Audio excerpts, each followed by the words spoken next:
अशा देशभक्तांना आजचा दिवस स्मरण करायचा आहे। त्याच्यासोबतच आपल्या देशाच्या संरक्षणासाठी आपले भारतीय सैन्य जे बॉर्डरवर लढत आहेत आणि भारताचं संरक्षण करत आहेत, त्यांच्या कार्यकर्तृत्वाचा गौरव करण्याचा आजचा दिवस आहे। एवढंच नाही तर त्या बॉर्डरवर पाठवणारे आई वडील ज्यांनी मोठ्या मनाने त्यांच्या मुलांना या देशाचं रक्षण करण्यासाठी बॉर्डरवर पाठवलेलं आहे, त्या आई वडिलांचा सुद्धा आज सन्मान करण्याचा दिवस आहे।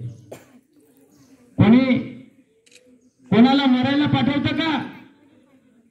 कोणीच पाठवत नाही, परंतु आपल्या देशामध्ये असे पण आई वडील आहेत की त्यांनी त्यांच्या मुलांना या देशाच्या संरक्षणासाठी बॉर्डरवर पाठवलेलं आहे।